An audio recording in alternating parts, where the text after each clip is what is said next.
The saga of Michael Myers and Laurie Strode continues into the next thrilling chapter of the Halloween series. Halloween Kills is based on characters created by John Carpenter and is written and directed for film by David Gordon Green, starring Anthony Michael Hall as Tommy Doyle and James Jude Courtney as The Shape. And ladies and gentlemen, if you are new here to the channel, and turn on your bell notifications, especially if you end up liking the video. And to reoccurring subscribers, welcome with another movie review. We are talking Halloween Kills. Now, when I watched the film Halloween Kills, and prior to Halloween Kills, I had watched Halloween, but I had not watched the original Halloween that was created by John Carpenter. So after Halloween Kills, I went back and watched the original 1978 Halloween. And I really do hope that I've got the date right on that, because I look like a right tit if I've not got that correct. So now my knowledge is expansive of John Carpenter's vision. And with Halloween Kills, it's a direct sequel to Halloween. And I have to say, I think that this film, it lives up to its title. With Michael Myers in this film, it gives you the impression that Michael Myers would have no problem whatsoever standing toe to toe with the Avengers, and once he's whooped all of them, then he'll then take on the Justice League blindfolded. Like, it's to that degree of how many people that he just sends to the Shadow Realm in this film. And in this film, I really did enjoy his introduction of him just whooping and just dispensing people when he comes out of that house.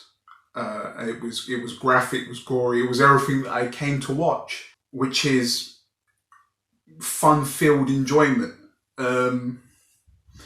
Not in the manner of people being brutalized and killed, but more so in the manner of, you know, if you know what you're getting yourself into, you can take everything on the chin and just roll the punches and enjoy what's unfolding on screen. But with this film, what I really did respect about it is that there is a first-person ideology that is happening with one of the police in the story, and it connects as a character arc, and it connects to Laurie Strode's character as well, and it all kind of leads up to this emotional moment where they're in together actually in hospital. And I thought that was well done. You know, I did like that. And as with any review I do, I'm pointing out the good first, and then we'll get into what I didn't like so much about the film. But the next thing that I'm going to talk about was two moments where Michael Myers in this film was just unbelievably brutal.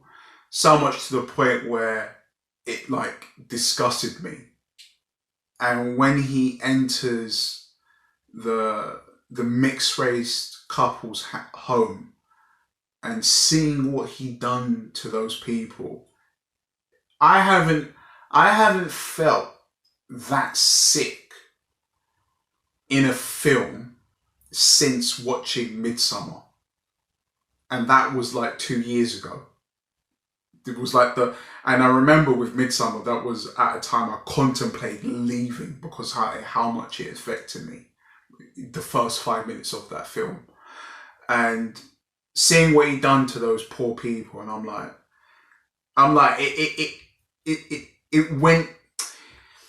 for me, like, it went beyond being a film and being that what you're witnessing on screen is just simply vile and sick, you know. But also within that, it depicts how far gone Michael is from reality. That this guy, you know, he is not of this planet, basically. For what he done to that couple, he, you know, and you even seen John Carpenter say in interviews that, you know, he's not a man, he's an entity. And in that moment, you feel like this guy has surpassed anything that is human for doing that to that couple. And that scene and the scene that happens at the end of the story, I was like, man, that's this guy. And this is the thing, he's not he isn't a guy, he is an entity. And that just in itself is a mind trick to me, that I have to remind myself that it's not really a man going around killing all these people. It's some paranormal energy, in a sense, that takes form of a human, you know, well, being possessed, in a sense. And also, but with Halloween Kills, there is this theme of generational trauma that's being played in it as social commentary, and social commentary that can be perceived as mob mentality. Or, I mean, there's been a few reviewers that have said that it's mob mentality, but it really does make you think. If something like this was happening in a community and it kept happening, wouldn't people just say, you know what, enough's enough, I'm going to put matters into my own hands now? But in doing so, the film depicts that, yes, that people have had enough, but then the film doesn't depict that there would be people that would say, you know what, I like the way my life is. I don't want to get done on joint enterprise. You know, you lot can go do your madness and all of that. And you know what? I really do hope you get the bastard, but you know what, man? I got a job, I got some kids I need to think about, I got bills to pay, and I can't do all those things if I'm locked up in a prison somewhere. And it felt like the film didn't have that point of view, that perspective of people that are thinking of the bigger picture, you know. And this thing of the generational trauma was done in a sense to get to the plot, to carry the pacing and get to the plot, and you know, which it does. And with the kills in this film that happen, especially after Michael Myers' exchange with the firefighters, the kills and the deaths, you really have to suspend your disbelief, because some of the things that are happening are just so stupid. And I think in a weird way, these Halloween films understand how outrageous it is. So sometimes the dialogue can be self-aware, and then the kills and the deaths become self-aware. So you ended up like, you know. But then with me saying that, if a bunch of people thought that they were seasoned assassins and that they're going to go out and kill somebody or a person, right? Like, but the crazy thing is, it's not even a person that they're hunting down, it's an entity. So the odds are always against them, right? But yeah, a group of people who think that they can do this and they've never done this ever before. I mean, wouldn't it, you know, wouldn't shit hit the fan, you know? So I think that's another interesting thing the film is touching upon. But with my final thought for Halloween Kills is something that I really don't know how to feel about, because it makes sense, but I don't know if it was executed properly. Now, near the end of the story, Laurie Strode says that with Michael Myers, the more that he kills, the more that he transcends.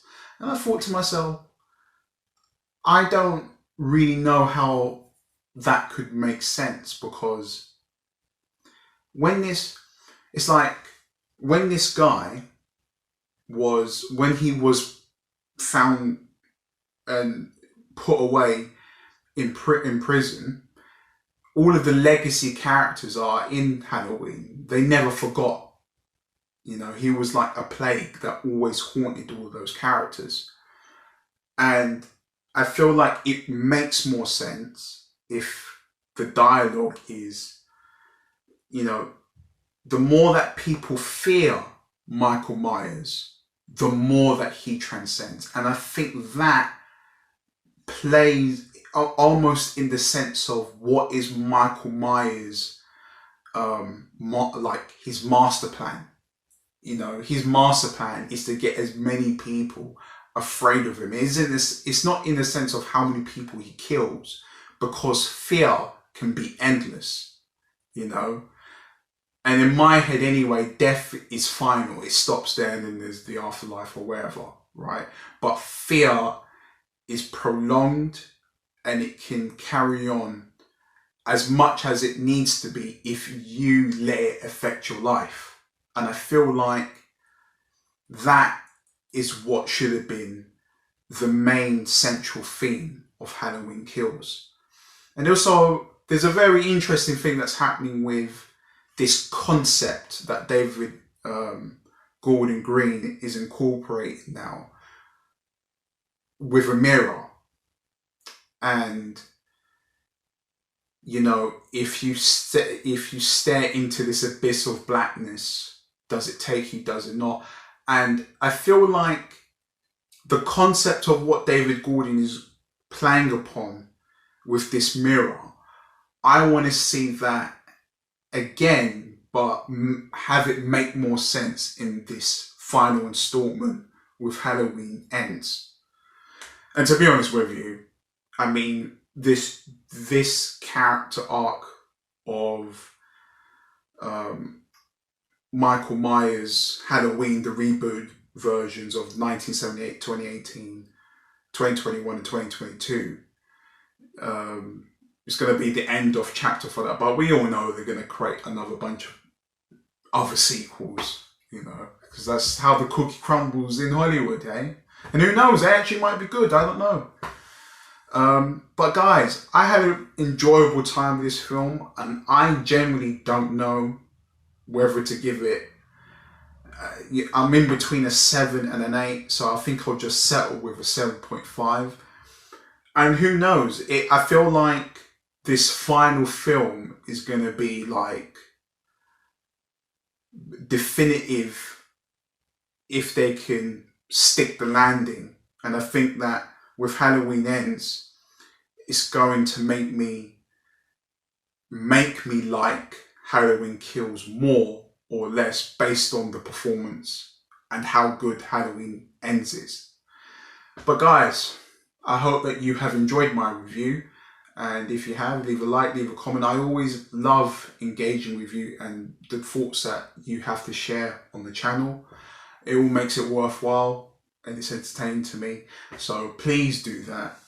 And also in the description of this video, please check out this fundraising and awareness for a short film that I am a part of called Tourette's and I. We're raising money to spread awareness for that project and that short film. So please do check that out. And guys, thank you so much for watching, and I'll see you in the next one. Cheers.